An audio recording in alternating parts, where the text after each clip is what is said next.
Hi friends, I am Muzammil. ये है standard 8th। Welcome back to my channel idea. Well, आज की collision की इस वीडियो में हम लोग कोफिशिएंट ऑफ रेस्टिट्यूशन के बारे में पढ़ेंगे। तो इस टॉपिक के बारे में आज हम लोग डिटेल में समझ लेंगे और इस पर हम लोग कुछ न्यूमेरिकल्स भी अटेम्प्ट करेंगे ताकि हमारे इस टॉपिक पर अच्छा खासा कमांड बन सके। तो चलिए आज की इस वीडियो को हम लोग शुरू करते हैं। तो आज का जो हमारा टॉपिक है वो है कोफिशिएंट ऑफ रेस्टिट्यूशन, है ना। Coefficient of restitution. आज हम लोग इसी टॉपिक के बारे में डिटेल से पढ़ लेंगे, है ना। Coefficient of restitution. तो ये जो हमारा कॉफिशिएंट ऑफ रेस्टिट्यूशन है इसे हम लोग डिनोट करते हैं, मतलब इसे हम लोग किससे डिनोट करते हैं, इससे हम लोग स्मॉल ई से डिनोट करते हैं। तो हम लोग कुछ इस तरह से लिखेंगे कि coefficient of restitution is denoted by small e. हम लोग इसे ई से रिप्रेजेंट करते हैं। तो जहाँ पर भी अगर मैं ई लिखूंगा तो आप लोग ये समझ जाएगा कि मैं कॉफिशिएंट ऑफ रेस्टिट्यूशन की बात कर रहा हूँ। और मैंने ये कॉफिशिएंट ऑफ रेस्टिट्यूशन आप लोगों को पहले भी कई वाले क्वेश्चन की वीडियोस में मैंने बता रखा है, तो मुझे इसके बारे में ज़्यादा बताने की जरूरत नहीं पड़ेगी। और फिर भी मैं इसके बारे में आप लोगों को एक अच्छा खासा ओवरव्यू दे देता हूँ। तो जो कॉफिशिएंट ऑफ रेस्टिट्यूशन है ये है ना, दोनों बॉडीज, मतलब कि यहाँ पे हमारे पास दो बॉडीज हैं, जैसे कि एक बॉल है और ये एक सरफेस है ना। तो ये जो कॉफिशिएंट ऑफ रेस्टिट्यूशन है ये दोनों बॉडीज के सरफेस पर डिपेंड करता है। दोनों बॉडीज के सरफेस पर ये क्या करता है, डिपेंड करता है ना। डिपेंड्स ऑन द सरफेसेस, है ना, on the surfaces of two bodies, है ना। Depends upon the surfaces of two bodies, मतलब दोनों बॉडीज के सरफेस पे ये क्या करता है, डिपेंड करता है। चलिए अब हम लोग इसे एक उदाहरण से समझ लेते हैं, एक एग्जांपल ले लेते हैं हम लोग, है ना। मान लीजिए मेरे पास यहाँ पे चार बॉल है। पहला जो मेरा बॉल है वो है एक लेदर वाला बॉल। ओके, लेदर का बॉल है। दूसरा वाला बॉल है वो है हमारा क्रेजी बॉल। क्रेजी बॉल आपने समझा ना, मतलब क्रेजी बॉल जिसे आप लोग बचपन में खेलते थे, उसे जमीन में पटकते थे, वो बहुत ही ऊपर तक उछलता था, है ना, जबरदस्त था वो। तीसरा जो हमारा बॉल है वो है टेनिस बॉल, टेनिस बॉल। और चौथा जो हमारा बॉल है वो है आटा वाला बॉल। वो कौन सा बॉल है, आटा वाला बॉल, आटा वाला बॉल, है ना। तो वो है हमारा आटा वाला बॉल। आटा वाला बॉल समझे ना, मतलब कि आटा जो होता है उसी का आपने क्या बना दिया, बॉल बना दिया। तो मैंने ये आप लोग को क्वेश्चन के पहले वीडियो में बताया था, मैं फिर से बता दे रहा हूँ क्योंकि मैं सेपरेटली इस वीडियो को कवर कर रहा हूँ कोफिशिएंट ऑफ सिचुएशन पे, इसलिए मैं फिर से बता देता हूँ। अब आपने इन चारों बॉलों को अलग अलग करके एक नॉर्मल सरफेस से फेंका, है ना, कुछ इस तरह से फेंका। अब जब फेंका तो आपने क्या नोटिस किया, फेंकने के बाद आपने ऑब्जर्व किया होगा कि क्रेजी बॉल सबसे ज़्यादा हाई जंप किया होगा। सबसे ज़्यादा हाई जंप क्रेजी बॉल ने किया होगा। उसके बाद वाला जंप, उसके बाद टेनिस बॉल ने हाई जंप किया होगा, मतलब सबसे ज़्यादा हाई जंप क्रेजी बॉल ने किया होगा। और टेनिस वाले बॉल ने उससे थोड़ा कम जंप किया होगा, मगर उसने भी हाई जंप किया होगा। उससे भी हाई कम जंप किया होगा, उससे भी कम जंप किसने किया होगा, लेदर बॉल ने, है ना। सबसे ज़्यादा हाई जंप इसने किया, फिर उससे कम इसने किया, और उससे कम जंप इसने किया, लेदर वाले बॉल ने।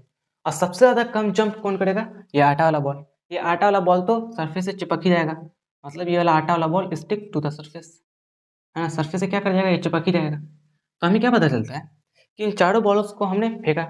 अब इन चारों बॉलों को हमने नॉर्मल सरफेस पे फेंका, और जैसे जैसे हम लोग इनका सरफेस बदलते गए वैसे वैसे हमारा ई भी बदलता गया, हमारा कोफिशिएंट ऑफ रेस्टिट्यूशन बदल गया। अब मान लीजिए अगर मैं इस सरफेस को ही बदल देता हूँ, इस सरफेस को मैं आटा वाला सरफेस कर देता हूँ, तो क्या ये जो क्रेजी बॉल है, क्या ये जो टेनिस बॉल है जो कि पहले बहुत ही उछल रहा था, क्या ये अभी उतना उछलेगा जब मैं सरफेस को आटा वाला सरफेस कर दूंगा, नहीं। अब ये दोनों क्या करेंगे, अब ये दोनों चिपक जाएंगे। ये क्रेजी बॉल चिपक जाएगा, अगर मैंने क्रेजी बॉल को आटा वाले सरफेस पे फेंका तो वो चिपक जाएगा, मगर यही क्रेजी वाला बॉल नॉर्मल वाले सरफेस पे उछल रहा था, है ना। तो हमें क्या पता चलता है कि जैसे जैसे हमने दोनों बॉडीज के सरफेसेस को चेंज करना शुरू किया, है ना, कभी हमने बॉल के सरफेस को चेंज किया तो कभी इस ग्राउंड के सरफेस को चेंज किया, तो हमारा ई का वैल्यू बदल रहा है। तो इससे हम लोग क्या कंक्लूड करते हैं कि जो हमारी ई की वैल्यू है, जो हमारे कोफिशिएंट ऑफ रेस्टिट्यूशन की वैल्यू है, वो डिपेंड करता है surfaces of the two bodies, मतलब दोनों बॉडीज के सरफेस पे वो डिपेंड करता है। मैंने ये आप लोग को कोफिशिएंट ऑफ रेस्टिट्यूशन एक अच्छी तरह से एक्सप्लेन कर दिया, है ना। मैंने इसका ओवरव्यू आप लोग को एक अच्छी तरह से दे दिया। अब चलिए हम लोग इसके बारे में और भी अच्छी तरीके से समझ लेते हैं, और भी डिटेल से समझ लेते हैं। मैंने इसको आप लोग को अच्छी तरह से एक तरह से एक्सप्लेन कर दिया, है ना। मान लीजिए यहाँ पे मेरे पास दो बॉडीज हैं, है ना, यहाँ पे मेरे पास दो बॉडीज हैं। एक बॉडीज u1 वेलोसिटी से जा रहा है, इसका मास m है, और एक और बॉडीज जिसका मास m1 है, और एक और बॉडीज जो कि u2 वेलोसिटी से जा रहा है, जिसका मास m2 है। u1 is greater than u2, ऐसी बात है कोलिजन हो जाएगा। अब मान लेते कोलिजन हो गया। अब कोलिजन के बाद ये दोनों क्या करते हैं, ये v1 वेलोसिटी से जाने लगता है ना, ये v1 वेलोसिटी से जाने लगता है, और ये v2 वेलोसिटी से जाने लगता है ना। ये v1 वेलोसिटी से जाने लगता है, ये v2 वेलोसिटी से जाने लगता है। अब आप लोगों को कहा गया कि इसका coefficient of restitution find out कीजिए। तो जो हमारा कोफिशिएंट ऑफ रेस्टिट्यूशन होता है जिसे हम लोग ई से डिनोट करते हैं, वो होता है वेलोसिटी ऑफ सेपरेशन और velocity of approach. Velocity of separation और वेलोसिटी ऑफ अप्रोच मैंने कोलिजन के पहले वीडियो में आप लोग को अच्छी तरीके से एक्सप्लेन कर दिया था। तो वेलोसिटी ऑफ सेपरेशन जो हम लोग लेते हैं वो लेते हैं आफ्टर कोलिजन की, मतलब आफ्टर कोलिजन, है ना। और वेलोसिटी ऑफ अप्रोच जो लेते हैं वो हम लोग लेते हैं बिफोर कोलिजन, मतलब बिफोर कोलिजन के हम लोग लेते हैं, है ना। ये आफ्टर कोलिजन, ये बिफोर कोलिजन, ये आफ्टर कोलिजन और ये बिफोर कोलिजन, है ना। इतना आप लोग समझ चुके होंगे। अब मान लीजिए मुझे इसका ई निकालना है, तो ई कुछ इस तरह का वेलोसिटी ऑफ सेपरेशन, यहाँ पे सेपरेट कौन कर रहा है, यहाँ पे सेपरेट कर रहा है V2, क्योंकि वेलोसिटी ऑफ सेपरेशन हम लोग आफ्टर कोलिजन का लेते हैं, यहाँ पे हम लोग आफ्टर कोलिजन की बात करेंगे। तो आफ्टर कोलिजन सेपरेट कौन कर रहा है, V2 कर रहा है, तो V2 को प्लस में रखेंगे, ये अप्रोच कर रहा है तो इसको माइनस में रखेंगे, तो V2 minus V1 by velocity of approach before collision. Before collision approach कौन कर रहा है, ये दो, मतलब कि इनका अप्रोच हो रहा है ना। बिफोर कोलिजन अप्रोच कौन कर रहा है, ये U1 अप्रोच कर रहा है, तो U1 को प्लस में रखेंगे। सेपरेट कौन हो रहा है, ये U2, तो U2 को माइनस में रखेंगे। तो हमारी ई की वैल्यू कितनी आ गई, V2 minus V1 by U1 minus U2, है ना। आई की वैल्यू होती कितनी है, velocity of separation after collision bye velocity of approach before collision. अब चलिए इतना सब कुछ तो आप लोग अच्छी तरीके से समझ चुके होंगे। हमने इलास्टिक कोलिजन में देखा था। चलिए इलास्टिक कोलिजन की बात करने से पहले मैं आप लोग को ये बता देता हूँ, ई की जो वैल्यू होती है वो 0 से लेकर 1 तक वेरी करती है, मतलब वेरीज फ्रॉम 0 to 1, मतलब 0 या तो 0 होगी या तो 1 होगी या तो 0 और 1 के बीच में होगी, है ना। तो जब इलास्टिक कोलिजन में क्या होता था, हमें ई की वैल्यू 1 दी रहती थी, और हमने इलास्टिक कोलिजन में काफ़ी सारे न्यूमेरिकल्स भी किए हुए हैं, है ना। तो उसमें हमारी ई की वैल्यू कितनी दी रहती थी, 1 दी रहती थी। इन इलास्टिक कोलिजन क्या, मैं इलास्टिक कोलिजन जब मैं बोल रहा हूँ तो आप लोग ये समझ जाइएगा कि मैं परफेक्टली इन इलास्टिक कोलिजन की बात कर रहा हूँ। तो परफेक्टली इन इलास्टिक कोलिजन में हमें ई की वैल्यू 1 दी रहती थी। अब परफेक्टली इन इलास्टिक कोलिजन में हमारी ई की वैल्यू कितनी होती थी, 0 होती थी। ये मैंने आप लोग को अच्छी तरह से एक्सप्लेन भी किया है कि आखिर ई की वैल्यू क्यों उसमें 1 होती थी, और परफेक्टली इन इलास्टिक कोलिजन में आखिर ई की वैल्यू क्यों 0 होती है। तो इतना तो आप लोग को समझ में आता है। मगर तब क्या, जब मैं पार्शियली इन इलास्टिक या पार्शियली इलास्टिक कोलिजन की बात कर रहा हूँ, तो जब मैं पार्शियली इलास्टिक या पार्शियली इन इलास्टिक कोलिजन की बात करता हूँ, पार्शियली इलास्टिक या पार्शियली इन इलास्टिक कोलिजन की बात करता हूँ, तो उसमें जो ई की वैल्यू है वो 0 से तो बड़ी होगी, मतलब वो परफेक्टली इन इलास्टिक कोलिजन नहीं होगा, मगर उसकी वैल्यू 1 से बड़ा, मतलब उसकी वैल्यू 0 से बड़ी होगी। उसकी वैल्यू क्या होगी, 0 से बड़ी होगी, मतलब वो परफेक्टली इन इलास्टिक कोलिजन तो नहीं हो सकता, क्योंकि उसकी वैल्यू 0 से बड़ी होगी, इसका मतलब क्या है, उसकी वैल्यू 0 तो नहीं होगी, और उसकी वैल्यू 1 से कम होगी, मतलब उसकी वैल्यू 1 से कम होगी। अब 1 से कम होगी इसका मतलब क्या है, पार्शियली इलास्टिक या पार्शियली इन इलास्टिक कोलिजन में क्या होता है, ई की वैल्यू ना तो 0 होती है ना तो 1 रहती है, उन्हीं दोनों के बीच में गुजरती है। तो इसका मतलब क्या है कि पार्शियली इलास्टिक या पार्शियली इन इलास्टिक कोलिजन में ई की वैल्यू 0 और 1 के बीच में रहती है ना। ई की वैल्यू 0 और 1 के बीच में रहती है। अब ई की वैल्यू तो कहाँ रहती है, 0 और 1 के बीच में रहती है। इतना हम लोग समझ चुके हैं अच्छे तरीके से, है ना। तो इलास्टिक कोलिजन क्या होता था, जब ई की वैल्यू 1 रहती थी तो हमारा एक इक्वेशन निकलता था, जो कि होता था V2 माइनस V1 बराबर होता था U1 माइनस U2 के, है ना। और परफेक्टली इन इलास्टिक कोलिजन में ई की वैल्यू हमेशा 0 होती है ना।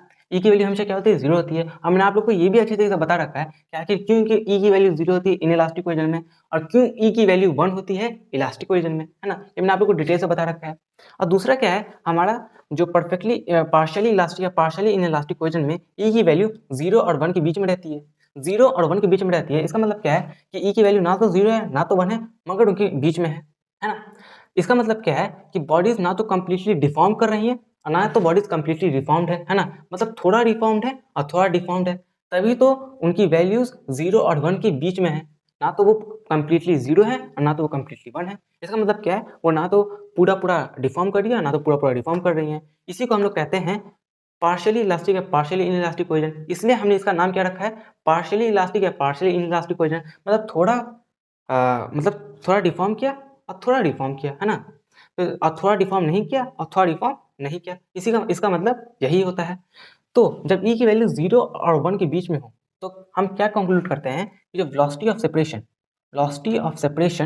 ना, जो velocity of separation after collision, है ना, वेलोसिटी ऑफ सेपरेशन कब लेता है, आफ्टर कोलिजन की, वो हमेशा छोटा होता है velocity of approach before collision के। मतलब क्या हुआ, जब ई की वैल्यू 0 और 1 के बीच में हो तो velocity of separation is smaller than velocity of approach. इतना हम लोग समझ चुके हैं। इलास्टिक कोलिजन में क्या होता था, इनिशियल काइनेटिक एनर्जी बराबर होता था फाइनल काइनेटिक एनर्जी के। इन इलास्टिक कोलिजन में क्या होता था, काइनेटिक एनर्जी लॉस हो जाता था, हमें इतना पता है। और पार्शियली इलास्टिक या पार्शियली इन इलास्टिक कोलिजन में भी क्या होगा, मतलब जब ई की वैल्यू 0 और 1 के बीच में होगी तब भी क्या होगा, तब भी काइनेटिक एनर्जी लॉस हो जाएगा। क्यों लॉस हो जाएगा, क्योंकि मैंने कहा कि पार्शियली इलास्टिक या पार्शियली इनइलास्टिक कोलिजन में दोनों बॉडीज थोड़ा डिफॉर्म करती हैं और थोड़ा डिफॉर्म करती है, मगर ये लोग बस थोड़ा ही डिफॉर्म करती हैं, अभी भी ये दोनों थोड़ा डिफॉर्म्ड है। इसका मतलब क्या है कि इन दोनों का काइनेटिक एनर्जी कंप्लीटली गेन नहीं हुआ है, तो अभी भी इनका काइनेटिक एनर्जी लॉस है। तब पार्शियली इलास्टिक या पार्शियली इनइलास्टिक कोलिजन में, इसलिए हम लोग ये कंक्लूड करते हैं कि जब ई की वैल्यू 0 और 1 के बीच में हो, जब ई की वैल्यू 0 और 1 के बीच में हो, है ना, जब ई की वैल्यू 0 और 1 के बीच में हो तो काइनेटिक एनर्जी का लॉस होता है, मगर मैक्सिमम काइनेटिक एनर्जी का लॉस होता है इनइलास्टिक कोलिजन में। और इसमें जो लॉस होता है काइनेटिक एनर्जी का, वो थोड़ा काइनेटिक एनर्जी लॉस हो जाता है, मगर इसमें मैक्सिमम लॉस नहीं होता, मैक्सिमम लॉस होता है इनइलास्टिक कोलिजन में। और हमने क्या समझा कि ई की वैल्यू पार्शियली इलास्टिक या पार्शियली इनइलास्टिक कोलिजन में 0 से बड़ी होती है। क्या होती है? 0 से बड़ी होती है और 1 से छोटी होती है। ये क्या है? इसका केस है, मतलब जब ई की वैल्यू 0 से बड़ी हो और 1 से छोटी हो। तो हमने ई का अच्छी तरीके से पूरा ओवरव्यू ले लिया। अब चलिए हम लोग अब आगे बढ़ते हैं। तो जो हमारा सबसे पहला क्वेश्चन है वो कुछ इस तरह का है कि हाँ, यहाँ पे हमें एक बुलडोजर दिया हुआ है ना, यहाँ पे हमें एक बुलडोजर दिया हुआ है जिसका मास मान लीजिए कैपिटल एम है ना, लेट्स से इसका मास कैपिटल एम है, जो कि हॉरिजॉन्टली इस डायरेक्शन में 10 मीटर प्रति सेकंड की रफ्तार से मूव कर रहा है ना। और यहाँ पे एक बॉल भी है, एक बॉल भी है जो कि इस डायरेक्शन में है ना 5 मीटर पर सेकंड की स्पीड से, मतलब 5 मीटर पर सेकंड की रफ्तार से मूव कर रहा है। जाहिर सी बात है दोनों एक दूसरे को अप्रोच कर रहे हैं, तो एक पॉइंट ऑफ टाइम पे कोलिजन हो जाएगा, है ना। यहाँ पे मुझे एक बात बताना रह गया कि इस बॉल का जो मास है वो स्मॉल एम है ना। और क्वेश्चन ये कहता है कि ये जो मास एम है is too much greater than mass small M. जाहिर सी बात है एक बुलडोजर के सामने एक बॉल का मास ना के बराबर होगा। अगर आप एक बुलडोजर पे एक बॉल फेंकते हैं तो उस बुलडोजर को उस बॉल से क्या ही फर्क पड़ेगा। मान लीजिए वो बुलडोजर 10 मीटर पर सेकंड की रफ्तार से आ रहा है और उसको आप एक बॉल फेंक के मारते हैं, तो क्या उसकी स्पीड बदलेगी? क्या उसकी स्पीड धीमी हो जाएगी? क्या वो अपना डायरेक्शन चेंज कर लेगा? नहीं, वो ऐसा कुछ नहीं करेगा। मतलब जब कोलिजन होगा और इसकी रफ्तार तो 10 मीटर पर सेकंड, जो कि अच्छी खासी रफ्तार होती है ना। तो जब ये बॉल इस बुलडोजर पे हिट करेगा तो जाहिर सी बात है इस बुलडोजर को कुछ फर्क नहीं पड़ेगा, क्योंकि बुलडोजर का मास बहुत ही ज़्यादा मैसिव है। अब क्योंकि इसका मास बहुत ही ज़्यादा मैसिव है तो ये जिस वेलोसिटी से आ रहा था उस वेलोसिटी को कोई फर्क नहीं पड़ेगा, और ये इस डायरेक्शन में आ रहा था। इसका मतलब क्या है? एक तो इसकी वेलोसिटी भी इससे ज़्यादा है, एक तो इसकी वेलोसिटी भी इससे ज़्यादा है और इसका मास भी इससे कई गुना ज़्यादा है। तो जाहिर सी बात है जब कोलिजन होगा तो ये ब्लॉक, इस पर कोई फर्क नहीं पड़ेगा। आप इस एग्जाम्पल से समझ सकते हैं कि मेरे पास एक बॉल है और वो बुलडोजर मेरे साथ 10 मीटर पर सेकंड की रफ्तार से आ रहा है। इस बॉल को मैंने कम स्पीड से के साथ उस बुलडोजर पे फेंका, मतलब मान लीजिए 5 मीटर पर सेकंड की स्पीड के साथ उस बुलडोजर पे फेंका। अब क्योंकि मैंने उस बुलडोजर पे फेंका तो आप ही लोग खुद इमेजिन कीजिए कि बुलडोजर का मास जो कि बहुत ही ज़्यादा मैसिव है, उस बॉल के मास की तुलना में उसका मास काफ़ी गुना ज़्यादा है। तो क्या जब मैं उस बॉल को उस बुलडोजर पे फेंकूंगा तो क्या उस बुलडोजर पे कुछ फर्क पड़ेगा? क्या उसकी वेलोसिटी पे फर्क पड़ेगा? नहीं। तो ये अभी, मतलब जब कोलिजन हो जाएगा तो ये अभी इसी वेलोसिटी के साथ आ रहा होगा। मैं आप लोगों को कोलिजन की बात का सिनेरियो बता रहा हूँ।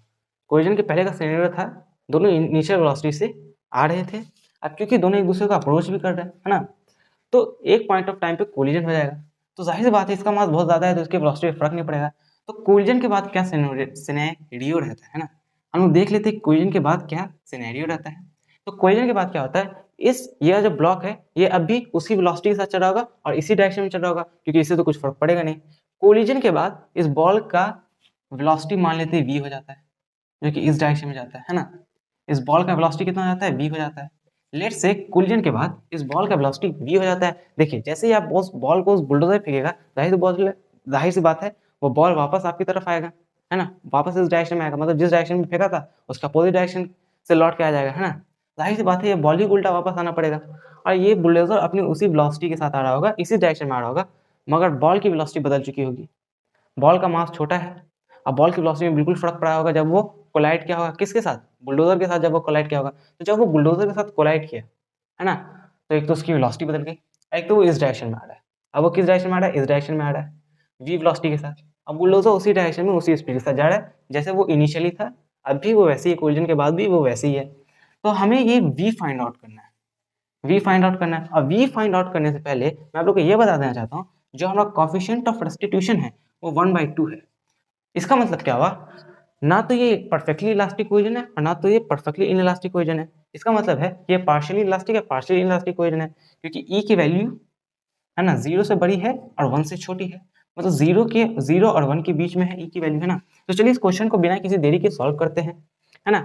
तो हमें पता है ई की वैल्यू हमें दी हुई है और ई बराबर होता कितने के है, हमें ये वेलोसिटी फाइंड आउट करना है, ये आप लोग ध्यान में रखिए। और सबसे पहले ये क्वेश्चन को आप लोग खुद से अटेंड कीजिए, तभी मैं इस क्वेश्चन को सॉल्व करूंगा, है ना। तभी इस वीडियो को आप लोग रिज्यूम कीजिएगा एंड तब उस वीडियो को देखिएगा। सबसे पहले आप लोग खुद से इस क्वेश्चन को अटेंड कीजिए। तो चलिए अब मैं इस क्वेश्चन को सॉल्व करता हूँ। तो ई बराबर हमारा होता है ना, V separation, velocity of separation by velocity of approach. और वेलोसिटी ऑफ सेपरेशन कब लेते हैं, आफ्टर कोलिजन का, आफ्टर कोलिजन, है ना, आफ्टर कोलिजन। और वेलोसिटी ऑफ अप्रोच की कब लेते हैं, बिफोर कोलिजन, है ना। तो ई की वैल्यू तो हमें हाफ दी हुई है, इधर से हमारा इक्वेशन बन रहा है। अब उससे हम लोग क्या करेंगे, आराम से इस v की वैल्यू निकाल लेंगे। इधर हमारा ई से ही काम चल जाएगा, ई बराबर है हाफ, बराबर हो जाएगा velocity of separation by velocity of approach. अब वेलोसिटी ऑफ सेपरेशन कितना है, देखिए कोलिजन के बाद कौन सेपरेट कर रहा होगा, जाहिर सी बात है ये वी सेपरेट कर रहा है। ये बुलडोजर तो अभी भी उसी वेलोसिटी के साथ इसको अप्रोच कर रहा होगा, ये बुलडोजर तो अभी भी इसे 10 मीटर पर सेकंड के साथ इसको अप्रोच कर रहा होगा, मतलब इसी की तरफ आ रहा होगा।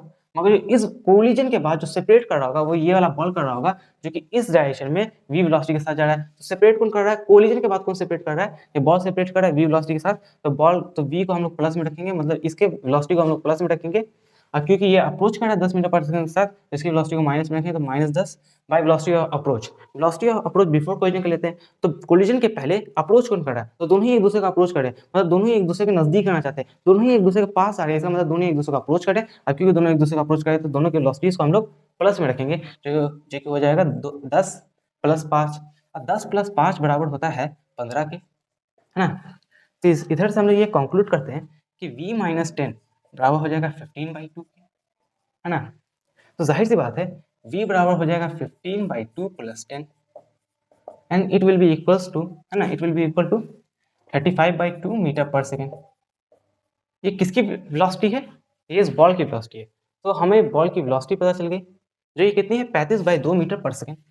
तो हमने ये क्वेश्चन को सॉल्व कर लिया। अब चलिए हम लोग नेक्स्ट क्वेश्चन की ओर बढ़ते हैं, है ना। तो चलिए इस वाले क्वेश्चन को आप लोग को अच्छा लगा सॉल्व करेंगे। तो हमारा अगला जो क्वेश्चन है वो कुछ इस तरह का है कि यहाँ पे हमें, है ना, यहाँ पे हमें एक बॉल दिया हुआ है ना, यहाँ पे हमें एक बॉल दिया हुआ है जिसको क्या कर दिया जाता है, रिलीज कर दिया जाता है ना, रिलीज कर दिया जाता है, इस बॉल को क्या कर रिलीज कर दिया जाता है ना, रिलीज कर दिया जाता है। और ग्राउंड, है ना, यहाँ पे ग्राउंड है, और ग्राउंड से कितने हाइट ऊपर, इसको 45 मीटर ऊपर हाइट से इसे रिलीज कर दिया जाता है, मतलब इसे 45 मीटर, मतलब 45 मीटर ऊपर हाइट से इसे रिलीज कर दिया जाता है ग्राउंड की ओर, है ना। मतलब ग्राउंड से कितना ऊपर इसे रिलीज किया जाता है, ग्राउंड से कुल मिलाकर 45 मीटर ऊंचाई से इसे रिलीज कर दिया जाता है ना। इसकी इनिशियल वेलोसिटी कितनी होती है, मतलब किस इनिशियल वेलोसिटी के साथ ये रिलीज हो जाता है ना। इसकी इनिशियल वेलोसिटी कितनी है, इसकी इनिशियल वेलोसिटी है 30 मीटर पर सेकेंड, है ना। मतलब ये 30 मीटर पर सेकेंड की रफ्तार से नीचे की ओर आ रहा होता है। अब क्योंकि ये 30 मीटर पर सेकेंड की रफ्तार से नीचे की ओर आ रहा होता है, तो जाहिर सी बात है इसका और इसके ग्राउंड के बीच का कोलिजन होगा। अब कोलिजन हो भी जाता है, अब जब कोलिजन हो जाता है ना, मतलब इसको यहाँ से लेके यहाँ तक आने में कुछ ना कुछ टाइम लगा होगा। इस टाइम को हम लोग लेट से बोल देते हैं t1। और जब ये नीचे गिरा होगा तो जाहिर सी बात है ये बॉल कोलाइड हुआ होगा, और कोलिजन के बाद ये वापस किसी v वेलोसिटी के साथ ऊपर जाने की कोशिश करेगा, मतलब कोलिजन के बाद ये वापस सेपरेट हो, मतलब कोलिजन के बाद ये सेपरेट होने की कोशिश कर रहा होगा। अब मान लेते हैं v वेलोसिटी के साथ ये सेपरेट हो रहा है, और ये ऊपर जाते जाते मान लेते हैं ये पूरी हाइट कितनी है, ये 45 मीटर है, पूरी हाइट हमारी 45 मीटर है, ये बात याद रखिएगा, है ना। ये 45 मीटर नीचे आया, इसको t1 टाइम लगा, अब कोलिजन हो गया, कोलिजन के बाद ये सेपरेट कर रहा है ना। ये यहाँ पे मैं बना देता हूँ डायग्राम, इस मतलब यहाँ पे मैं ड्रॉ कर देता हूँ, ये सेपरेट कर रहा है। और ये v वेलोसिटी के साथ ऊपर जाते जाते मान लीजिए इस हाइट पे, इस हाइट को हम लोग कह देते हैं लेट से, इस ये वाला हाइट हमारा h है। तो ये v वेलोसिटी के साथ जाते जाते कोलिजन के बाद ये v वेलोसिटी के साथ जाते जाते मान लीजिए ये इस h हाइट पे स्टॉप कर जाता है, इस h हाइट पे और ऊपर जाना ये बंद कर देता है। अब क्योंकि ये और ऊपर जाना बंद कर देता है तो इसकी यहाँ पे फाइनल वेलोसिटी कितनी हो जाएगी, 0 हो जाएगी। आप लोग कहेंगे, आप ये सोच रहे होंगे कि भाई क्वेश्चन क्या है, हमसे क्वेश्चन में पूछ क्या रहा है। तो क्वेश्चन बताने से पहले मैं आप लोग को ये बता देता हूँ, हमारी कोएफिशिएंट ऑफ रेस्टिट्यूशन की वैल्यू है 2/3। तो मैंने आप लोग को पूरे क्वेश्चन का एक एनालिसिस दे दिया है, एक ओवरव्यू दे दिया है। अब आप लोगों के लिए क्वेश्चन बनाना और भी ज़्यादा आसान हो जाएगा। ये टाइम t1 है और इसको यहाँ से लेके यहाँ तक पहुँचने में मतलब यहाँ से लेके यहाँ तक गिनने में इसको कितना टाइम लगा, t1 लगा। कोलिजन के बाद ये v वेलोसिटी के साथ ऊपर जाता है, ऊपर जाते-जाते मान लीजिए इस h हाइट तक ये रुक जाता है, यहाँ पे इसकी फाइनल वेलोसिटी 0 हो जाती है और यहाँ से लेके यहाँ मतलब कोलिजन के बाद यहाँ से लेके इस h हाइट तक जाने तक इसको टाइम लगता है लेट्स से t2, है ना। यहाँ से लेके यहाँ तक आने में इसको कितना टाइम लगता है t1 और यहाँ से लेके यहाँ तक जाने में इसको कितना टाइम लगता है t2 टाइम लगता है। तो क्वेश्चन हमसे ये कह रहा है कि find the total time of completion, find the total time of completion, है ना, find the total time of completion. तो टोटल टाइम ऑफ कंप्लीशन कितना होगा, मतलब जितना भी समय है उन सारे समय को अगर हम जोड़ देंगे तो हमारा सारा समय निकल जाएगा। अब सारा समय है कितना, मतलब टोटल टाइम ऑफ कंप्लीशन है कितना, मतलब टोटल टाइम कितना है, एक तो ये t1 है एक तो t2 है, जब दोनों टाइम को जोड़ देंगे तो हमारा टोटल टाइम निकल जाएगा। लेट्स से टोटल टाइम को हम लोग t से डिनोट करते हैं, इसका मतलब क्या हुआ, टोटल टाइम ऑफ कंप्लीशन बराबर हो गया t1 प्लस t2। तो हमें t1 और t2 निकालना है। तो चलिए अब हम लोग t1 और t2 निकाल लेते हैं, क्योंकि जब हम लोग t1 और t2 निकालेंगे तो उन दोनों को जोड़कर हम लोग टोटल टाइम ऑफ कंप्लीशन निकाल लेंगे। तो t1 बराबर कितना हो जाएगा, काइनेमेटिक्स आपने पढ़ा होगा, काइनेमेटिक्स में एक फॉर्मूला होता है ऊपर से नीचे, मतलब यहाँ से h हाइट से नीचे जब ये ग्राउंड तक आएगा तो उसका जो टाइम बराबर होता है वो होता है √2h/g। ये फॉर्मूला होता है, इस फॉर्मूला को आप लोग खुद से डिराइव भी कर सकते हैं। s बराबर u2 plus half area square से इस फॉर्मूला को हम लोग इजिली डिराइव कर सकते हैं, है ना। इस फॉर्मूला को हम लोग इजीली क्या कर सकते हैं, डिराइव कर सकते हैं। मगर आप लोग सिर्फ अभी ये मानते हुए चलिए कि t1 बराबर कितना है, √2h/g। यहाँ पे हम लोग डेरिवेशन करने नहीं है, यहाँ पे हमें फॉर्मूला का ज़रूरत है, हम उसको अपने लिए इस्तेमाल करने के लिए मतलब यूज़ कर रहे हैं फॉर्मूला को, है ना। तो यहाँ पे फॉर्मूला का यूज़ करके हमें बेसिकली t1 निकालना है, ना कि हमें यहाँ पे डेरिवेशन किसी चीज़ का निकालना है। तो t1 बराबर क्या, √2h/g। तो t1 बराबर कितना हो जाएगा, h कितना है 45 मीटर, 2 × 45, g कितना है 10 मीटर पर सेकेंड स्क्वायर, है ना। तो इसको काट देंगे तो ये हो जाएगा कितना, ये 9 हो जाएगा। तो t1 बराबर हो जाएगा √9, √9 को लिख सकते हैं 3 का स्क्वायर, ये स्क्वायर से रूट कर जाएगा, t1 बराबर हो जाएगा 3 सेकेंड। t1 बराबर हमारा 3 सेकेंड निकल गया। t2 कैसे निकलेगा, मतलब यहाँ से लेके यहाँ तक का टाइम कैसे निकलेगा, t1 बराबर निकल गया 3 सेकेंड। अब t2 कितना निकलेगा ये देखना हमारे लिए ज़रूरी है, अब बिल्कुल ज़रूरी है। तो चलिए देखते हैं, है ना। तो t1 निकल गया, t2 बराबर कितना हो जाएगा u/g, t2 बराबर कितना हो जाएगा u/g। आपने काइनेमेटिक्स पढ़ा होगा, इस u/g को भी हम लोग क्या कर सकते हैं, इस u/g को भी हम लोग इजीली डिराइव कर सकते हैं v बराबर u प्लस 80 से, v बराबर u प्लस 80 से। मगर हमें यहाँ पे डेरिवेशन नहीं करने नहीं है, यहाँ पे हम लोग फॉर्मूला का इस्तेमाल करके हमें t2 निकालना है, क्योंकि हमें बेसिकली उसी का काम है। तो u/g और यहाँ पे हमारे u कितना हो जाएगा, यहाँ पे जो हमारे u हो जाएगा वो बराबर हो जाएगा v के। यहाँ पे हमारे u कितना बराबर है, मतलब इसे हमने इनिशियल पॉइंट माना, यहाँ पे हमारा ये जो u है इस v के बराबर हो जाएगा, मतलब जिस वेलोसिटी के साथ ये बॉल कोलिजन के बाद सेपरेट हो रहा होगा ग्राउंड से, वही हमारा इनिशियल वेलोसिटी हो जाएगा इस टाइम ऑफ फ्रेम में। इस टाइम ऑफ फ्रेम में हमने इनिशियल पॉइंट को माना है, यहाँ से लेके यहाँ तक हमें टाइम ऑफ फ्लाइट निकालना है। तो हमें जो इनिशियल वेलोसिटी चाहिए होगी वो इस पॉइंट की चाहिए होगी, क्योंकि हमने इसे अभी इनिशियल पॉइंट माना है, क्योंकि हमें यहाँ से लेके यहाँ तक की वेलोसिटी मतलब यहाँ से लेके यहाँ तक की टाइम ऑफ फ्लाइट निकालना है ना। तो ये वाली जो इनिशियल वेलोसिटी हो जाएगी, मतलब जब बॉल टकराया और टकराने की जस्ट बाद किस वेलोसिटी के साथ चलने लगा, v वेलोसिटी के साथ चलने लगा, तो हमें यही v वेलोसिटी चाहिए, है ना। तो t2 बराबर कितना हो जाएगा v/g, है ना। यहाँ पे हमारा u कितना है, u v के बराबर है। ये जो u है ये v कितने बराबर है, u के बराबर है। u मतलब इनिशियल वेलोसिटी के बराबर है। इस टाइम ऑफ फ्रेम के लिए इनिशियल वेलोसिटी हमारा कितना है, v है, क्योंकि बॉल टकराने की जस्ट बाद v वेलोसिटी के साथ चलने लगा और हम यहाँ से लेके यहाँ तक टाइम ऑफ फ्लाइट कैलकुलेट कर रहे हैं। और यहाँ पे जो हमारी इनिशियल वेलोसिटी हो जाएगी ये तो v हो जाएगी, इनिशियल वेलोसिटी बराबर हो जाएगी v, है ना। तो यहाँ पे इनिशियल पॉइंट पे जो वेलोसिटी होगी वही हमारी इनिशियल वेलोसिटी होगी, और यहाँ पे इस पॉइंट ऑफ टाइम पे या हमारी वेलोसिटी है वो बॉल v वेलोसिटी के साथ ऊपर जा रहा है, मतलब जो हमारी इनिशियल वेलोसिटी है वो v है, क्योंकि जब बॉल कोलाइड कर गया था तो कोलिजन के बाद वो जस्ट जैसे ऊपर जाने लग रहा था तो v वेलोसिटी के साथ ऊपर जाने लग रहा था। अब देखिए यहाँ पे हमारी फाइनल वेलोसिटी कितनी जाएगी, यहाँ पे हमारी फाइनल वेलोसिटी 0 जाएगी। इनिशियल वेलोसिटी तो ये वाली हो गई और ऊपर जाते जाते ये रुक गया, इसका मतलब क्या हुआ, इसकी फाइनल वेलोसिटी 0 हो गई। हमें इतना पता है इसकी फाइनल वेलोसिटी ये वाली वेलोसिटी लेंगे क्योंकि ये फाइनल पॉइंट है, इसकी इनिशियल वेलोसिटी ये वाली वेलोसिटी लेंगे क्योंकि ये इनिशियल पॉइंट है। फाइनल वेलोसिटी 0 है, हमें इनिशियल वेलोसिटी का काम है, इनिशियल वेलोसिटी है v। तो हमने इनिशियल वेलोसिटी तो निकाल लिया, मगर अब बात आता है कि इस v को कैसे निकालें। अब v की हमें वैल्यू कैसे मिलेगी, तो जाहिर सी बात है वो भी मिल जाएगी, है ना। हम लोग यहाँ पे E का इस्तेमाल करेंगे। E बराबर होता है velocity of separation by velocity of approach, है ना। ई बराबर हमारा कितना है 2/3 के, तो 2/3 बराबर हो जाएगा वेलोसिटी ऑफ सेपरेशन कितना है, velocity of separation after collision के लेते हैं। तो आफ्टर कोलिजन में ये बॉल सेपरेट कर रहा है किस वेलोसिटी के साथ, वी वेलोसिटी के साथ, इस बॉल की वेलोसिटी को प्लस में रखेंगे, है ना। और ये ग्राउंड तो सेपरेट नहीं कर रहा, तो ग्राउंड की वेलोसिटी को माइनस में रखेंगे, और ग्राउंड की वेलोसिटी है कितनी, 0 है, तो हो जाएगा v - 0 bye velocity of approach before collision. Before collision approach कौन कर रहा है, ये बॉल अप्रोच कर रहा है। देखिए ये अप्रोच कर रहा था तभी तो इस ग्राउंड से आगे टकरा गया, ये ग्राउंड से आगे टकरा गया अप्रोच करते हुए, और कितने वेलोसिटी के साथ ये अप्रोच कर रहा था, 30 मीटर पर सेकंड के साथ अप्रोच कर रहा था। और ग्राउंड की वेलोसिटी कितनी थी, ग्राउंड की वेलोसिटी कितनी थी, ग्राउंड की वेलोसिटी 0 थी, और ग्राउंड अप्रोच नहीं कर रहा था, तो ग्राउंड की वेलोसिटी को माइनस में रखेंगे, -0। ग्राउंड अप्रोच नहीं कर रहा है, ग्राउंड की वेलोसिटी को माइनस में रखा, ग्राउंड की वेलोसिटी है कितनी, 0 है, तो इस -0 को इजीली हटा सकते हैं, इसका कोई काम नहीं है।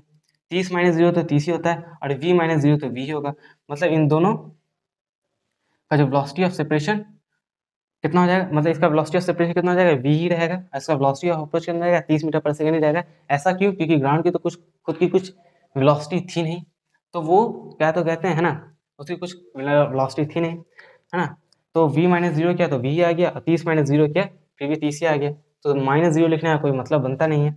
इधर से हमारा v निकल जाएगा, देखिए मैंने कितने अच्छे तरीके से यहाँ पे v हम लोग निकाल सकते हैं, है ना।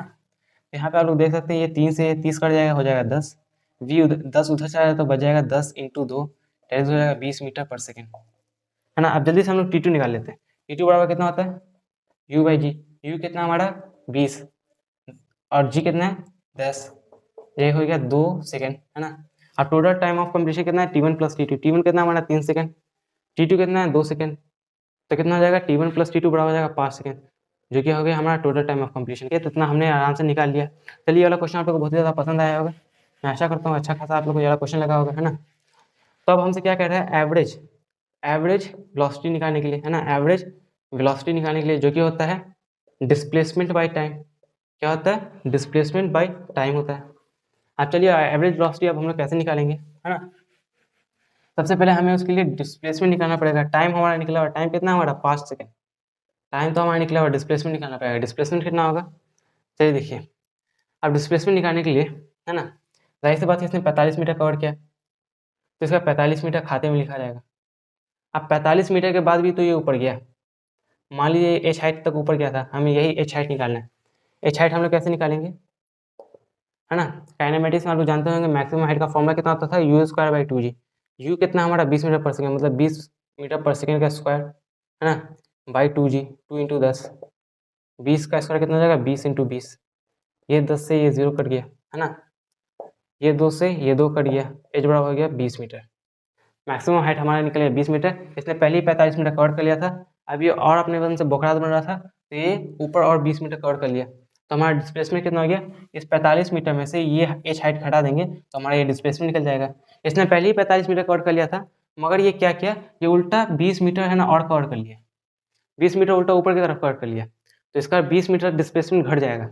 डिस्प्लेसमेंट एक वेक्टर क्वांटिटी है, ना कि स्केलर क्वांटिटी है। अगर यहाँ पे डिस्टेंस की बात दी रहती तो हम लोग 45 मीटर को जोड़ लेते हैं और 20 मीटर को भी जोड़ लेते हैं, मगर अब हम लोग क्या करेंगे, इस 45 मीटर में से इस 20 मीटर को घटा देंगे।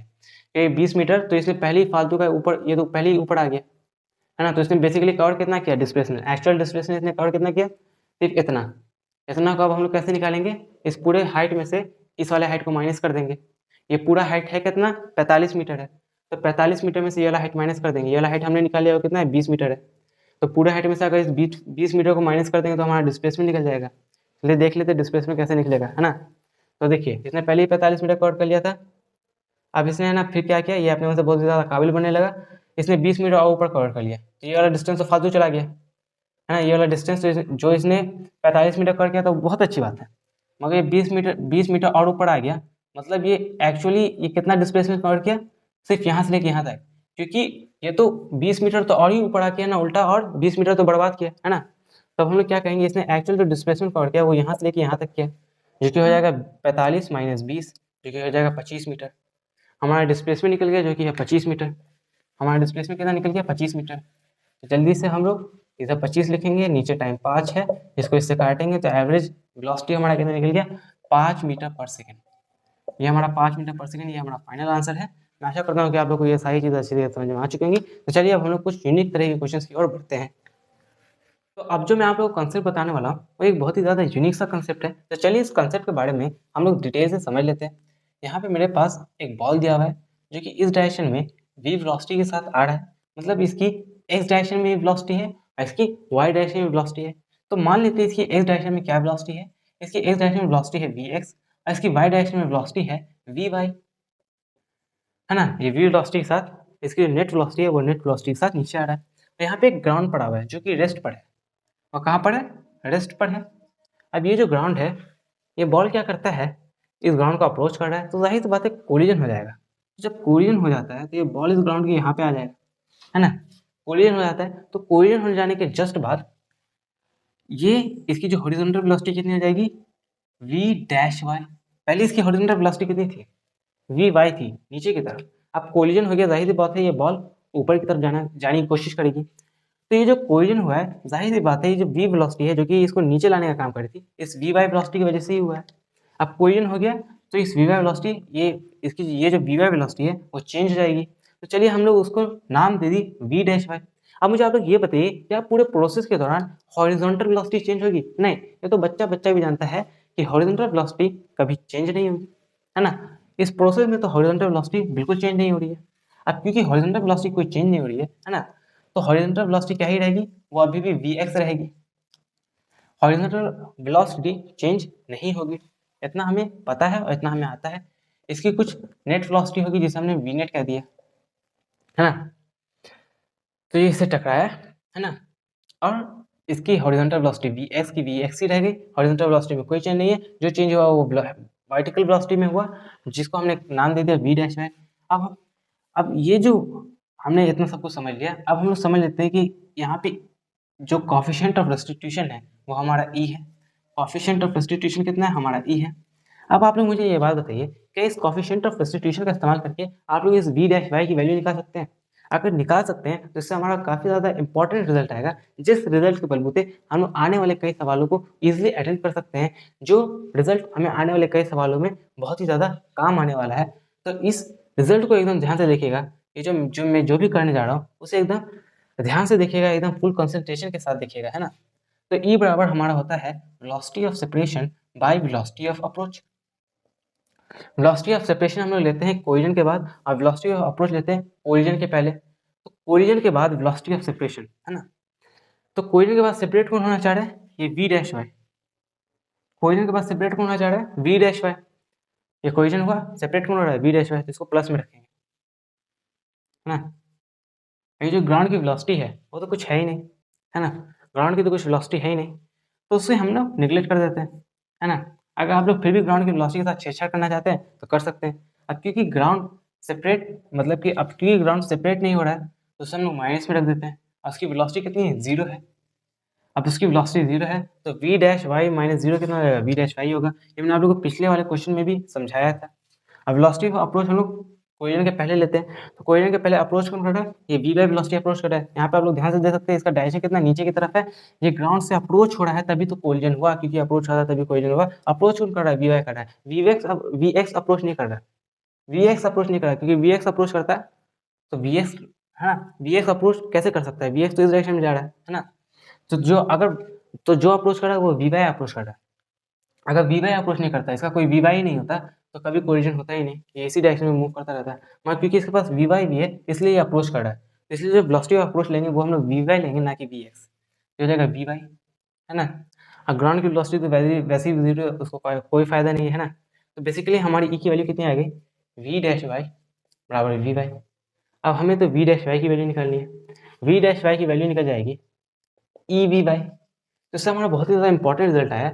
इसकी वैल्यू कितनी हो जाएगी, मतलब कोलिजन के बाद इसकी वैल्यू हो जाएगी E we Y, E V Y हो जाएगी। तो इससे तो बहुत ही अच्छा रिजल्ट निकल के आ गया, है ना।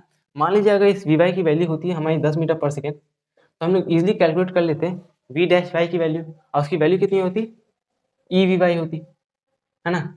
तो हो जाता ई इंटू 10 मीटर पर सेकेंड, और हमें ई की वैल्यू दी रहती तो इसलिए हम लोग निकाल लेते।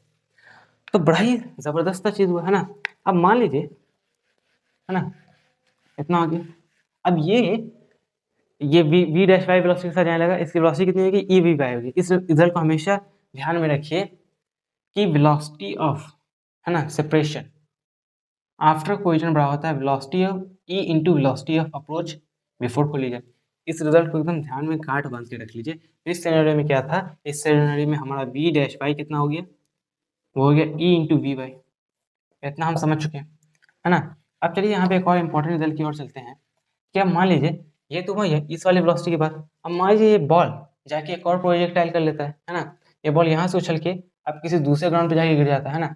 मतलब ये बॉल है, इसकी वेलोसिटी कितनी है, वी वाई है, मतलब कि ई वी वाई है, और ये है वी एक्स। अब ये जाते जाते किसी और ग्राउंड पे जाके कूद जाता है, अब वो यहाँ पे आ गया। अब फिर से यहाँ पे इसकी वर्टिकल वेलोसिटी चेंज होगी, इसकी हॉरिजॉन्टल वेलोसिटी तो हमेशा वी एक्स ही रहेगी, मगर इसकी वर्टिकल वेलोसिटी फिर से चेंज हो गई। पहले था वी डैश वाई, अब हो गया वी डैश डैश वाई। तो अब मुझे आप लोग बताइए कि इस वी डैश डैश वाई की वैल्यू कितनी होगी। तो मैंने अभी आप लोग कहा था वी डैश वाई की वैल्यू कितनी थी, ई वी वाई, है ना। तो इधर हमारी वी डैश डैश वाई की वैल्यू कितनी हो जाएगी, E into E V Y, जो कि बराबर हो जाएगा ई स्क्वायर वी वाई के। आप लोग समझे ना कैसे, मतलब कि हमारा ई बराबर था वी डैश वाई बराबर वी वाई, तो वी डैश वाई बराबर कितना हो गया, ई वी वाई। तो हमने क्या किया था कि वेलोसिटी ऑफ, है ना, मतलब कि इसकी जो वेलोसिटी थी, velocity of approach before collision को हमने ई से मल्टीप्लाई कर दिया था। उसी तरह से हमने क्या किया कि ये जो हमारा वी डैश डैश वाई था, इसको निकालने के लिए हमने क्या किया, हम मतलब इस वाले वेलोसिटी को निकालने क्या किया, हमने ई से मल्टीप्लाई कर दिया। किसको मल्टीप्लाई कर दिया, मतलब इस ई वी वाई को, मतलब इस वाले वेलोसिटी को। पिछली बार भी हमने ऐसे ही किया था, पिछली बार हमने क्या किया था, है ना, ये वाली वेलोसिटी निकालने के लिए हमने क्या किया था, ई को मल्टीप्लाई कर दिया था। ई को मल्टीप्लाई कर दिया था, किससे मल्टीप्लाई कर दिया था, वी वाई से, तो ई इंटू वी वाई हो गया था। तो इसकी वेलोसिटी कितनी निकल गई थी, ई वी वाई। अब ये जाते जाते जाते जाते यहाँ पे पहुंच गया, यहाँ पे इसकी फिर तो कुछ हॉरिजॉन्टल वेलोसिटी होगी, मान लीजिए वी डैश डैश वाई। अब इस वी डैश डैश वाई की वैल्यू कितनी निकाले, तो वो कितना हो जाएगा, ई इंटू वी वाई। यहाँ पे वी वाई कितना है, वी वाई कितना है, वी वाई कितना है, ये वाला वी वाई, क्योंकि इसी वी वाई के साथ आके यहाँ पे गया। यहाँ पे हमारा वी वाई कितना है, ये वाला वी वाई। तो ये वाला वी वाई की वैल्यू कितनी है, ये वाली वी वाई की वैल्यू कितनी है, इस वाले वर्टिकल वेलोसिटी की वैल्यू कितनी है, ई वी वाई। तो ये कितना हो जाएगा, E into V Y, into V Y. तो कितना हो गया, ई स्क्वायर वी वाई। उसी तरह से मैंने कहा क्या कि इस वाले वैल्यू की हमने वैल्यू, इस वाले वेलोसिटी की वैल्यू कितनी निकाल ली हम लोग, ई स्क्वायर वी वाई, ई into E V Y. E V y कौन सा था, ये वाला वेलोसिटी, है ना। आप लोग निकाल के भी दे सकते हैं, ई बराबर कितना हो जाएगा, वी डैश डैश वाई बराबर हो जाएगा, है ना, ये वाली वेलोसिटी, है ना, velocity of approach before collision. ये वाली वेलोसिटी कितनी है, ई वी वाई है, ई वी वाई। यहाँ पे ई पहले से ही है, तो वी डैश डैश वाई कितना हो जाएगा, E into E V Y, जो कि हो जाएगा ई स्क्वायर वी वाई। उसी तरह से आप, अब क्या हो गया, अब ये यहाँ से लेके यहाँ तक चला गया। अब फिर कैसे निकलिएगा, फिर से हम लोग ई से मल्टीप्लाई कर देंगे, ई से मल्टीप्लाई कर देंगे इस वाले वेलोसिटी को, वो कितना हो जाएगा, E into V dash dash Y. अब वी डैश डैश वाई की वैल्यू कितनी है, ई स्क्वायर वी वाई।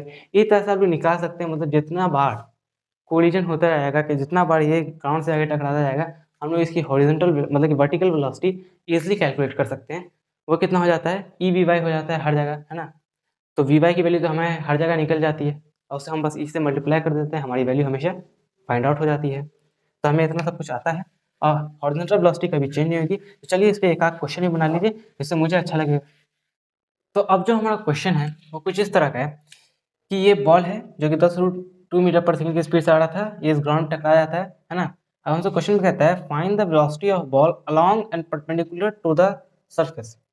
मतलब हमें वी एस निकालिए, है ना। यहाँ पे जब ये ग्राउंड पे टकराएगा, इसका कुछ वी एक्स होगा, तो वी एक्स तो इसका सेम होगा जितना इसका वी एक्स होगा, मगर इसका वी वाई चेंज हो जाएगा। तो ये वी वाई बताइए, है ना, इसको हम लोग वी डैश वाई कर देते हैं, और इसका वी वाई है ना। तो ये वी डैश वाई बता ही, ये वी डैश वाई ही बता दीजिए, है ना। तो find the velocity of ball along and perpendicular to the surface. तो जाहिर सी बात है, तो पहले अलोंग अलोंग द सरफेस निकाल लेते हैं, मतलब पहले हम लोग वी एस निकाल लेते हैं, है ना। वी एक्स तो सेम, मतलब कि वी एक्स तो दोनों का सेम ही रहेगा, है ना। ये 10√2 थीटा कितना हमारा 45 डिग्री है, तो वी एक्स बराबर कितना हो जाएगा, वी एक्स बराबर हो जाएगा 10√2 साइन 45 डिग्री। साइन 45 डिग्री कितना था, 1/√2, ये हो जाएगा 10 मीटर पर सेकंड। तो वी एक्स बराबर हो गया हमारा 10 मीटर पर सेकंड। अब वी वाई कितना हो जाएगा, वी वाई भी थीटा 45 डिग्री है, ये भी 45 डिग्री होगा, है ना, ये भी 45 डिग्री होगा। तो ये हो गया 10√2 मीटर पर सेकंड, ये कितना हो जाएगा 10√2 इंटू, मतलब ये हो गया 10 मीटर पर सेकंड, ये हो गया 10√2 मीटर पर सेकंड, और ये कितना हो जाएगा, ये भी हो जाएगा 10 मीटर पर सेकंड। आप लोग खुद से कैलकुलेट कर सकते हैं, 10√2 इंटू, है ना, कितना हो जाएगा, ये cos 45 डिग्री बोलिए, है ना, ये cos 45 डिग्री बोलिए या फिर sin 45 डिग्री बोलिए, बात बराबर है, इंटू 1/√2, √2 से √2 कट गया तो ये भी 10 मीटर पर सेकेंड हो गया, है ना। वी वाई हमारा कितना निकल गया, 10 मीटर पर सेकेंड। अब वी डैश वाई कितना हो जाएगा, वी डैश वाई इजीली निकाल सकते हैं, हो जाएगा ई वी वाई। यहाँ पे ई कितना दिया हुआ है, हाँ मैं ई देना ही भूल गया था, यहाँ पे ई हमें दिया हुआ है 1/2, हाँ तो यहाँ पे ई वी वाई हो जाएगा, तो ई वी वाई कितना हो जाएगा 1/2 इंटू वी वाई कितना 10 मीटर पर सेकेंड, ये 10 से कट गया हो गया 5 मीटर पर सेकेंड। ये तो इजी क्वेश्चन था। चलिए एक और क्वेश्चन की ओर बढ़ते हैं। अब मान लीजिए यहाँ पे 10√2 मीटर पर सेकेंड नहीं दिया हुआ है, यहाँ पे आप लोग को दिया हुआ है कि 60 मीटर पर सेकेंड। यहाँ पे जो थीटा है वो 45 नहीं है, वो अब दिया हुआ है आप लोग को 37 डिग्री, तो जाहिर सी बात है ये कितना हो जाएगा 53 डिग्री, ये 53 डिग्री हो जाएगा, है ना, ये 37 डिग्री है, ये 53 डिग्री हो जाएगा, है ना। तब आप लोग को कहा गया है कि, है ना, लाइन ऑफ कोलिजन और नेट वेलोसिटी के बीच का एंगल फाइंड आउट कीजिए। Line of find the angle between line of collision and net velocity. जब कोलिजन हो जाता है, जब दोनों एक दूसरे को, जब दोनों बॉल और ग्राउंड एक दूसरे से टकरा जाते हैं, तब जो उनकी नेट वेलोसिटी होगी, उनका जो लाइन ऑफ कोलिजन होगा, उनके बीच का एंगल फाइंड आउट कीजिए। Find out the angle between the line of collision and, line of collision को आप लोग लाइन ऑफ इम्पैक्ट भी कह सकते हैं ना। फाइंड द थीटा, चलिए एंगल को हम थीटा मान लेते हैं, between line of collision and net velocity. इसकी नेट वेलोसिटी कुछ इस तरह की होगी। अब बताइए इसका लाइन ऑफ कोलिजन कितना होगा, लाइन ऑफ कोलिजन कौन सा होगा। मैंने आप लोग को लाइन ऑफ कोलिजन का डेफिनेशन बताया था, the line which is perpendicular to the contact surface of the two bodies. ये दोनों बॉडीज के कॉन्टेक्ट सरफेस से क्या रहेगा, परपेंडिकुलर रहेगा, तो जाहिर सी बात है इसका लाइन ऑफ कोलिजन ये वाली लाइन होगी, जो कि इन दोनों बॉडीज के कॉन्टेक्ट सरफेस के परपेंडिकुलर है। अब क्योंकि इन दोनों सरफेस के बॉडी के परपेंडिकुलर है, बॉडीज के सरफेस के परपेंडिकुलर है, तो हमारा लाइन ऑफ कोलिजन हो गया, ये हमारा नेट वेलोसिटी हो गया। तो इन्हीं दोनों के बीच के एंगल फाइंड आउट करने के लिए बोला है, तो इन दोनों के बीच का एंगल हम लोग थीटा ले लेते हैं, है ना। तो जाहिर सी बात है वी एक्स बराबर कितना आ जाएगा, 60 इंटू कितना हो जाएगा, 60 इंटू cos 53 कितना होता है 3/5, ये हो जाएगा कितना 12 इंटू 3, ये हो जाएगा 36 मीटर पर सेकेंड। ये कितना हो जाएगा 60 इंटू साइन 53 कितना हो जाएगा 4/5, हो जाएगा 12 एंड 12 4 जा 48, है ना। तो ये 48 हो गया, वो 36 हो गया। यहाँ पे जो ई की वैल्यू है वो इस बार हाफ नहीं है, वो इस बार हमें दिया हुआ है 9/16, है ना। यहाँ पे ई की वैल्यू हमें 9/16 दिया हुआ है, तो वी एक्स बराबर तो हमारा निकल गया। यहाँ पे हमें वी एक्स की कोई खास जरूरत भी नहीं है, इधर हमें एंगल फाइंड आउट करना है ना, जो कि नेट वेलोसिटी, नहीं वी एक्स की जरूरत है हमें, तभी तो वी एक्स निकाला, नहीं तो ऐसे क्यों निकालेंगे वी एक्स तो हमें मिल गया 36 मीटर पर सेकेंड। हमें बोला है एंगल फाइंड आउट करने के लिए इसके और इसके बीच का, आराम से फाइंड आउट कर सकते हैं। वी वाई कितना हो जाएगा, वी डैश वाई, यहाँ का वेलोसिटी पूछ रहा हूँ, वी वाई तो हमारा निकल गया 48, वी डैश वाई कितना हो जाएगा ई इंटू वी वाई, ई कितना है 9/16, वी वाई कितना है 48, है ना, ये 3 हो जाएगा, ये कितना हो जाएगा 27, तो ये वाला वी डैश वाई हो गया 27 मीटर पर सेकेंड। जब परपेंडिकुलर भी पता है, बेस भी पता है, तो tan थीटा बराबर कितना होता है, tan थीटा बराबर होता है p/b, जो कि हो जाएगा 27/36, है ना। परपेंडिकुलर कितना है हमारा, नहीं परपेंडिकुलर तो हमारा 36 है ना, परपेंडिकुलर हमारा 36 है और बेस हमारा 27 है, इसको काटेंगे तो कितना हो जाएगा 4/3। अब tan थीटा 4/3 है, इसका मतलब क्या है, इसको हम कैसे ले सकते हैं, tan थीटा को ले सकते हैं tan 53 डिग्री, 4/3 को कैसे ले सकते हैं tan 53 डिग्री, tan 53 डिग्री बराबर होता है 4/3 के, तो थीटा बराबर कितने हो गया 53 डिग्री के। मेरा क्वेश्चन आप लोग को अच्छा लगा होगा, बहुत ही अच्छी बात है। तो चलिए मैं आप लोग को एक और भी नए तरह के कंसेप्ट की ओर ले चलता हूँ, एक भी और भी अच्छे तरह के कंसेप्ट की ओर ले चलता हूँ, उसके बाद इस वाली वीडियो को हम लोग फाइनली एंड कर देंगे।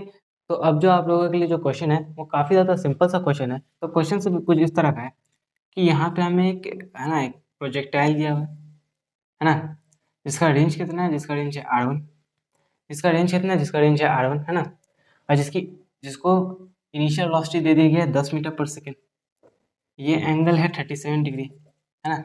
अब मैं आप लोग से सिंपल सा क्वेश्चन करता हूँ, आप लोग R1 बताइए, है ना, R1 कितना होगा, मतलब रेंज कितना होगा। जाहिर सी बात है रेंज बराबर होता है 2ux uy/g। मतलब आप कह रहे होंगे कि ये बहुत ही ज़्यादा सिंपल सा क्वेश्चन है, इसमें कुछ जान नहीं है, आगे देखते जाइए कि मैं आप लोग को आगे कुछ और ही बताना चाहता हूँ, है ना।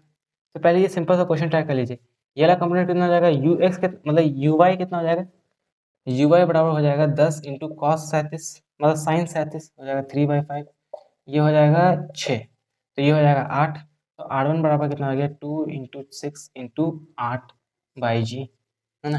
फिर डायरेक्टली बराबर हो जाएगा 96/10, तो हो जाएगा 9.6 मीटर। ये तो क्या R1, है ना। अब मान लीजिए ये जो बॉल है वो यहाँ पर आया। अब यहाँ पर आने के बाद उसने एक और प्रोजेक्टाइल किया। अब मुझे आप लोग ये बताइए R2 कितना होगा। मान लीजिए ये वाला रेंज R2 है, R2 कितना होगा, है ना। R2 बताइए। तो आप लोग कह रहे होंगे कि R2 निकालना ही बहुत ही ज़्यादा आसान है। R2 निकालने के लिए हम लोग क्या करेंगे, वही 2ux, ux तो सेम रहेगा, यानी हॉरिजॉन्टल वेलोसिटी हमेशा सेम रहती है, मगर इधर uy बदल जाएगा। इधर हम लोग uy लिखने की जगह u डैश y लिख देते हैं, u डैश y बाई जी। हमें दिया हुआ है 2 इंटू ux कितना है, ux है 8, 8 है ना।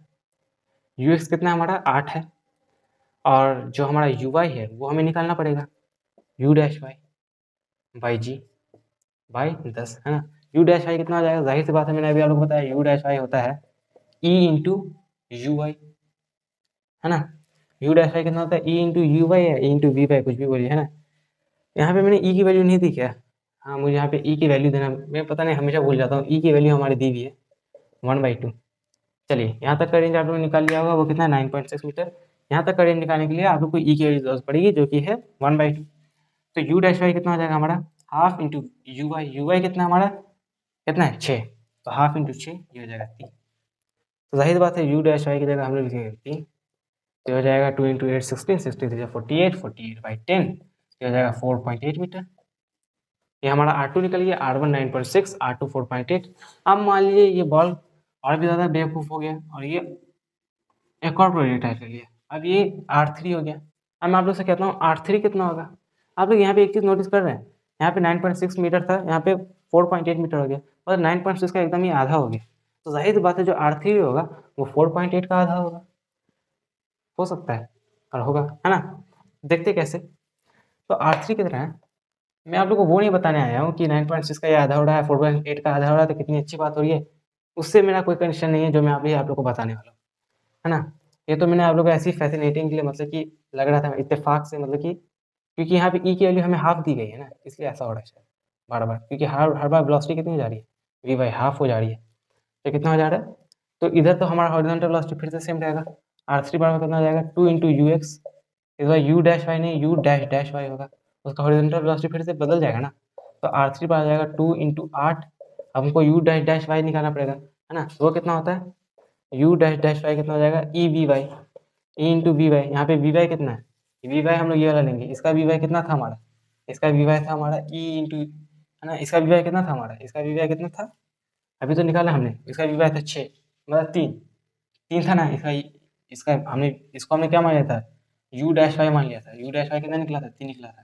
तो इधर हमने जो ई वी वाई किया है वो हम इसका ई वी वाई लेंगे, इसको हमने यू डैश वाई मान लिया है ना, मतलब ई वाली वेलोसिटी की बात कर रहे हैं, तो ये वाली वेलोसिटी कितनी है, 3 है। तो ई इंटू वी वाई, तो ई इंटू 3, है ना। ई कितना है हमारा हाफ है, इंटू 3, तो ये कितना हो गया 3/2, है ना। तो जाहिर सी बात है R3 निकालने के लिए कितना हो गया हमारा, यू वाई हो गया 3/2, 3/2/10, है ना। ये 2 से ये 2 कटा, ये कितना हो गया 24/10, ये हो गया 2.4। तो इसी तरह से पहले आया 9.6 मीटर, फिर आया 4.8 मीटर, एंड देन आया 2.4 मीटर। तो ऐसा हम लोग कब तक करते रहेंगे। अब किसी ने मुझसे पूछ दिया कि बताइए R18 की वैल्यू बताइए, R20 की वैल्यू बताइए। अब तो मैंने R2 R3 करके इजीली वैल्यू निकाल लिया। अब मैं कहाँ कहाँ फिरता करूँगा, ऐसे ही करते करते मैं R20 R18 तक की वैल्यू निकालते निकालते मुझे बहुत ज़्यादा समय लग जाएगा। तो इसी प्रॉब्लम को दूर करने के लिए हमारे पास एक फॉर्मूला बनता है। So here is the formula. अब फॉर्मूला क्या है, फॉर्मूला है R for nth, R nth, है ना। R फॉर nth मतलब कोई भी नंबर ऑफ टर्म्स का, मतलब किसी भी नंबर ऑफ टर्म्स का अगर मैंने मुझसे रेंज पूछ दिया है तो मैं बता दूंगा, चाहे यहाँ पे 59 हो या 69 हो, मैं बता दूंगा। तो यहाँ पे हमारा फॉर्मूला कुछ इस तरह का है कि वो है e पे पावर n-1। ये तो आप लोग जानते हैं कोएफिशिएंट ऑफ रेसिप्रोकेशन। n क्या है, n है नंबर ऑफ टर्म्स। मान लीजिए n हमें दिया हुआ है 5, है ना। हमें बोल रहा है कि हमें जो रेंज निकालना है, मतलब कि R5 निकालिए, है ना। मतलब नंबर ऑफ टर्म्स कितना दिया है, 5 दिया है, मतलब R5 निकालिए, है ना। R5 कितना होगा, हमने R3 तक निकाला, उसी तरह से R4 भी होता है, R5 भी होता है ना। तो यहाँ पे हमारा n कितना हो जाएगा, वो 5 हो जाएगा। वही तरह से मैंने कहा नंबर ऑफ टर्म्स, n बराबर कितना है, नंबर ऑफ टर्म्स, तो e पे पावर n-1 इंटू R1। तो बस इतना ही फॉर्मूला है, इतना फॉर्मूला लगाइएगा, सारा जितना भी आप लोग को आर nth का वैल्यू निकालना होगा वो आप लोग निकाल सकते हैं। R1 कितना हुआ, यही R1 हुआ, जो पहला रेंज हुआ ना हमारा, ये जो पहला रेंज R1, इसे हमने R1 से डिनोट किया, जो हमारा पहला ये वाला जो रेंज हुआ, बस ये वाला रेंज आप लोग को निकालना है, e पे पावर n-1 इंटू ये वाला रेंज से मल्टीप्लाई करना है, हर nth सेकंड का हर nth का रेंज निकल जाएगा। देखिए कैसे, अब मान लीजिए किसी ने मुझसे पूछ दिया कि R3 का वैल्यू निकालो, इधर n क्या है हमारा 3 है ना, R3 का वैल्यू निकालो। अब मैं कहाँ जाऊँगा, पहले R2 का मतलब कि पहले मैं क्या करूँगा, ये वेलोसिटी निकालूंगा, और फिर उसके बाद मैं क्या करूँगा कि फिर मैं ना इसकी वेलोसिटी निकाल के फिर मैं R3 निकालूंगा। पहले मुझे R2 की है ना वर्टिकल वेलोसिटी निकालो, फिर इसकी वर्टिकल वेलोसिटी, बहुत झंझट है, बहुत टाइम लगेगा। उसे डायरेक्टली, क्योंकि अब हम लोग एक एडवांस की लेक्चर है, हम लोग एडवांस मेथड का यूज़ करते हैं, हम लोग एडवांस फॉर्मूला का यूज़ करते हैं, तो एडवांस तरीके से हम लोग इजीली इसको कैलकुलेट कर सकते हैं। ई हमारा कितना है, हाँ ई कितना हमारा हाफ है ना, इंटू एन पे पावर माइनस मतलब n-1, एन कितना हमारा 3 है, एन कितना है 3 है, R3 का वैल्यू पूछा ना, एन कितना है 3 है, -1 इंटू R1 कितना हमारा निकला था, R1 निकला था 9.6 मीटर, 9.6 मीटर है ना। अब इसलिए हमारा निकल गया, बस इतना करना, देखिए हमारा निकल गया रेंज, बस इतना ही था। ये कितना हो जाएगा, 3 - 1 कितना होता है, 2 होता है, तो कितना हो जाएगा 1/4 इंटू 9.6, आराम से निकल जाएगा हमारा, है ना। इस पॉइंट से हटा देंगे तो कितना है 10 हो जाएगा। अब जाहिर सी बात है, आराम से हमारा सब कुछ निकल जाएगा, 4 हो जाएगा, ये कितना हो जाएगा 216, ये कितना हो जाएगा 4 हो जाएगा, बराबर हो जाएगा 2.4। कितना ईजिली हमारा 2.4 मीटर निकल गया, मगर हमें पहले क्या करना पड़ा था, R3 निकालने के लिए हमारा इतना प्रोसेस करना पड़ा था, तब जाके हमारा 2.4 मीटर निकला था। यहाँ पे तो हमारा 2 ही मिनट में 2.4 मीटर निकल गया। तो कोई भी R मतलब कोई भी n की वैल्यू कितनी भी कुछ ना क्यों ना कुछ हो, R5 हो कि R15 हो, आप लोग इजीली इस फॉर्मूला का इस्तेमाल करके निकाल सकते हैं। सेम फॉर्मूला, मतलब कि अब आप लोग इस फॉर्मूला निकाल के इस्तेमाल करके इसको निकाल सकते हैं। अब क्योंकि आप लोग स्मार्ट लोग बन गए, अब आपसे किसी ने पूछा कि अब टाइम ऑफ फ्लाइट, मतलब आपसे किसी ने पूछा total time of flight, total time of flight का भाई कैसे निकाले, टोटल टाइम ऑफ फ्लाइट कैसे निकाले, है ना। तो टोटल टाइम ऑफ फ्लाइट का फॉर्मूला होता है 2u sin थीटा बाई जी, इसको आप लोग लिख सकते हैं 2 मतलब 2u sin थीटा बाई जी, जिसको आप लिख सकते हैं 2u बाई जी, है ना, 2v बाई जी, है ना, यू एक्स यू वाई होता है ना, 2u by G, total time of flight लिख सकते हैं, है ना। मगर ये तो आप लोग को इसका टोटल टाइम ऑफ फ्लाइट पूछ दिया। अब मैं आप लोग पूछूंगा कि टी है ना, T9 बताइए, मतलब टोटल टाइम ऑफ फ्लाइट, मतलब जब है ना 9 बार प्रोजेक्टाइल कर लिया होगा तब टाइम ऑफ फ्लाइट बताइए, है ना। मतलब T9 का मतलब क्या हुआ, आप आपसे किसी ने पूछा T3 का वैल्यू बताइए, मतलब जब 3 बार प्रोजेक्टाइल कर लिया होगा तब उस तीसरी बार प्रोजेक्टाइल करने में कितना टाइम ऑफ फ्लाइट लगा होगा। तो बहुत ही ज़्यादा झंझट है, मतलब बहुत ही ज़्यादा उसमें क्या है, अब बहुत ही ज़्यादा उसमें झंझट है, बहुत ज़्यादा टाइम टेकन है। तो इसके लिए भी एक फॉर्मूला है, इसके लिए भी हमारे लिए क्या है, एक फॉर्मूला है। फॉर्मूला भी बहुत ज़्यादा सिंपल है, इसमें इंटू 2 कर देना है, इंटू ई तो जानते हैं आप लोग, कोएफिशिएंट ऑफ रेस्टिट्यूशन, इसमें भी n पे पावर -1 इधर U Y by G, U Y कितनी है हमारी वर्टिकल वेलोसिटी, मतलब ये वाली वेलोसिटी, हमेशा ये वाली वेलोसिटी लेने हैं। और n का n मतलब क्या है, नंबर ऑफ टर्न्स, मतलब जितना भी नंबर ऑफ टर्न्स आपको दिया रहेगा वही n है। बस वैल्यूज पुट कर देना, आराम से आसान निकल गया। अब आपसे किसी ने पूछ दिया T5 की वैल्यू निकलिए, T5 की वैल्यू निकलिए। अब T5 मतलब टोटल टाइम ऑफ फ्लाइट, मतलब जब 5वीं बार प्रोजेक्टाइल करिए होगा, तो जब 5वीं बार प्रोजेक्टाइल करने में जितना टोटल टाइम ऑफ फ्लाइट लगा होगा उसकी वैल्यू निकालिए। उसके लिए हमें बहुत ज़्यादा झंझट करना पड़ेगा, उसके लिए हमें पहले ये वी वाई, मतलब यहाँ का वी वाई, यहाँ का वी वाई, यहाँ का वी वाई, ऐसे निकालने रहता, ऐसे निकालते रहना पड़ता होगा, है ना। तो बहुत ज़्यादा टाइम टेकन है, बहुत ही ज़्यादा दिमाग का खर्चा है। तो अब हम लोग क्या कर सकते हैं, इस फॉर्मूला का इस्तेमाल करके आराम से इसकी वैल्यू निकाल सकते हैं। कैसे, हमारा ये टोटल टाइम ऑफ फ्लाइट है 2 तो हमें दिया हुआ है, ई तो हमें दिया हुआ है, ई कितना है 1/2 है, एन कितना है 5 है, एन कितना हमारा 5 है, एन कितना हमारा 5 है, तो 5 - 1, इसका कितना लगेगा 5 - 1 हो जाएगा 4 इंटू यू वाई कितना हमारा, मतलब ये वाली वेलोसिटी, यू वाई से मेरा डिनोट करने का यही मतलब है, मतलब ये वाली वेलोसिटी निकालना तो बहुत ही ज़्यादा आसान है। ये वाली वेलोसिटी तो हमने निकाल भी ली, जो कि होता है अच्छे। बस ये वाली वेलोसिटी को हर जगह इस्तेमाल करना है, जब भी यू वाई का मतलब यही है, किसी वाली वेलोसिटी का इस्तेमाल करना है, ये वाली वेलोसिटी का इस्तेमाल मत कर लीजिएगा, इस वाली वेलोसिटी का, ये हो जाएगा 6/10 कर दीजिएगा, है ना। तो आराम से फॉर्मूला की मदद से आप इजीली निकल सकता है, कैसे निकल सकता है देख लेते हैं हम लोग, है ना। ये कितना आ जाएगा 2 इंटू 1/2 की पावर 4 कितना आ जाएगा 1/16 इंटू 6/10, ये कितना हो जाएगा, ये कितना हो जाएगा, ये 8 हो जाएगा, ये अब इससे कट जाएगा, ये 3 हो जाएगा, ये 4 हो जाएगा। तो जाहिर बात है हमारा कितना आ गया टाइम ऑफ फ्लाइट 3/40, 3/40 सेकेंड, मतलब हमारा टाइम ऑफ फ्लाइट इतनी आसानी से इतना जल्दी निकल गया। वो भी कब, T5 का मैंने पूछा था। अगर आप लोग को डाउट हो रहा है, आप लोग को शक हो रहा है, तो आप लोग इजीली निकाल सकते हैं।